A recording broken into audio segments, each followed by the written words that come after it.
నమస్తే, నేను ముఖేష్. ఈరోజు మనతో పాటు ఉన్నారు తంత్ర సాధకులు, అమ్మవారి ఉపాసకులు బ్రహ్మశ్రీ సుభాష్ శర్మ గురువు గారు. నమస్కారం గురువు గారు. శ్రీమాత్రే నమండి. సార్, ఒకవైపు మోడీ గారు, దేశ ప్రధాని గారు గోల్డ్ కొనొద్దని చెప్పినప్పటికీ కూడా బంగారం రేట్లు విపరీతంగా పెరుగుతున్నటువంటి పరిస్థితి, అదేవిధంగా సిల్వర్ కూడా విపరీతంగా పెరుగుతున్నటువంటి పరిస్థితి. ఏంటి అసలు ఏం జరగబోతుంది? అసలు కొనొద్దన్నప్పుడు రేట్లు తగ్గాలి అని ఎవరైనా అనుకుంటారు, కానీ ఇది విపరీతంగా పెరుగుతున్నాయి. ఈ ధోరణి ఎటువంటి పరిస్థితికి దారితీయబోతుంది?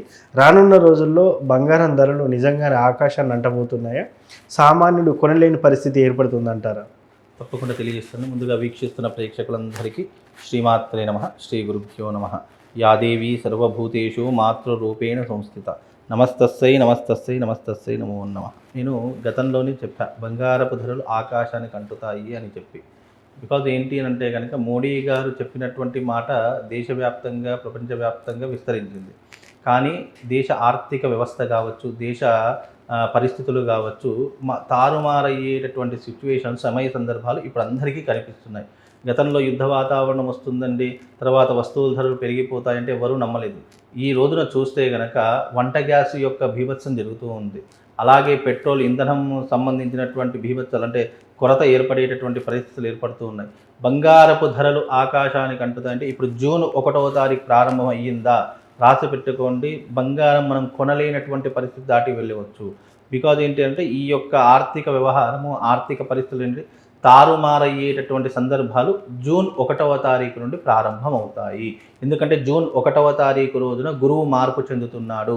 మిథునం నుంచి కర్కాటకంలోకి ఎప్పుడైతే అడుగు పెడతారో దేశ ఆర్థిక వ్యవస్థ దెబ్బతినేటటువంటి పరిస్థితులు ఏర్పడేటటువంటి సమయ సందర్భాలు ఇప్పుడు అందరికీ అర్థమవుతాయి. ఎందుకంటే గురువు ఫైనాన్షియల్కి కారకుడు అయ్యేటటువంటి గ్రహం.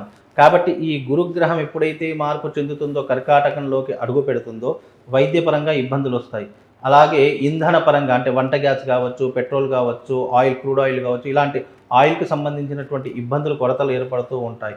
అలాగే ఆర్థిక వ్యవస్థ దెబ్బతినేటటువంటి పరిస్థితులు ఏర్పడతాయి. అంటే డాలర్ రేట్ పెరిగేటటువంటి పరిస్థితులు ఏర్పడుతూ ఉంటాయి.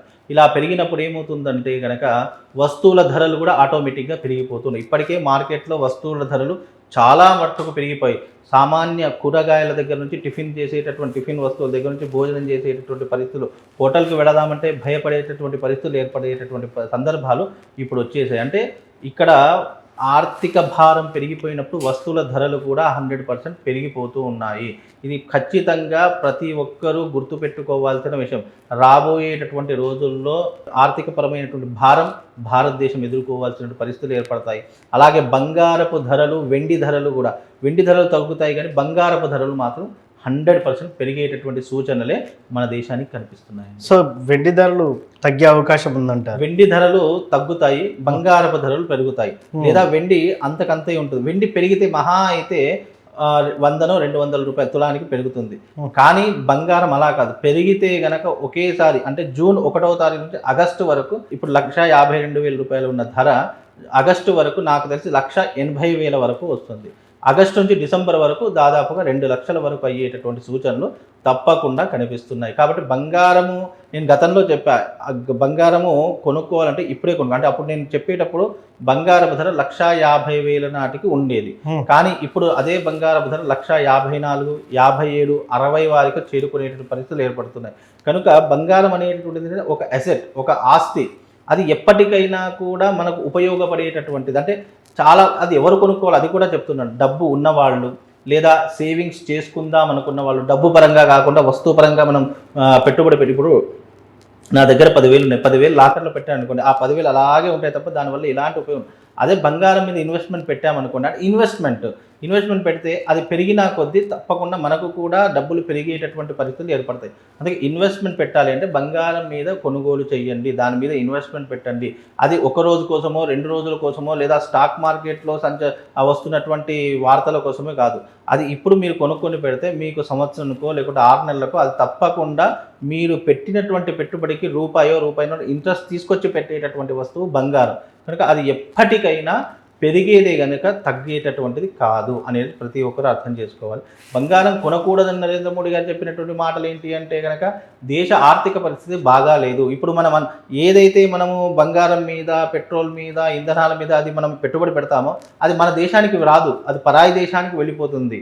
కనుక పరాయి దేశానికి వెళ్ళేటటువంటి ఏవైతే డబ్బులో అది చాలా మట్టుకు జాగ్రత్తగా కాపాడుకునే ప్రయత్నం చేస్తే ఆర్థిక పరంగా మనం కాస్త వెసులుబాటులో ఉండేటటువంటి పరిస్థితులు ఉంటాయని చెప్పి నరేంద్ర మోడీ గారు చెప్పినటువంటి వాస్తవం. కానీ ఇప్పుడున్నటువంటి పరిస్థితుల్లో బంగారం మీద పెట్టినా దేని మీద పెట్టినా అది కానీ అది ఎప్పటికైనా మనకు ఒక ధనంగానే ఉంటుంది తప్ప దానివల్ల నష్టం అయితే రాదు అనేటటువంటిదే దీని వెనక ఉన్నటువంటి ఆంతర్యం అండి.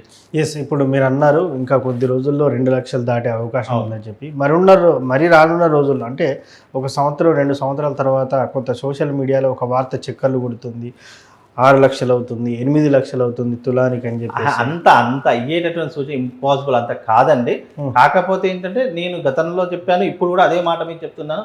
2 లక్షల వరకు అయితే తులానికి 2 లక్షల వరకు అయితే చేరుకునేటటువంటి అవకాశం మాత్రమే ఉంటుంది తప్ప 5 లక్షలు 3 లక్షలు తులానికి అంత జరిగితే దేశ ఆర్థిక భారం అంతా కూడా నాశనం అయిపోతుంది, ఆర్థిక వ్యవస్థ అంతా దెబ్బతినిపోతుంది.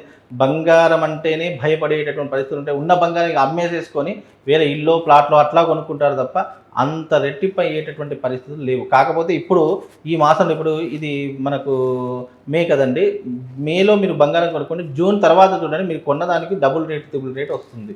అట్లా ఉంటుంది. అంటే మామూలుగా అది ఇప్పుడు తులం కొన్నాము 1,50,000 పెట్టి, రేపటి 1,10,000 1,60,000 అయింది అనుకోండి, మనకి ఒక 7,000 రూపాయలు లాభం వస్తుంది. అంటే అట్లా మనం కొన్నదానికి ఎంత కొంటామో అంత లాభం అయితే తప్పకుండా కలుగుతుందండి. ఎస్, మొత్తానికి గోల్డ్ సిల్వర్ ప్రైజెస్ ఎలా ఉంటాయి అని చెప్పేసి చాలా చక్కగా చెప్పినారు సార్. ధన్యవాదాలు. శ్రీమాన్.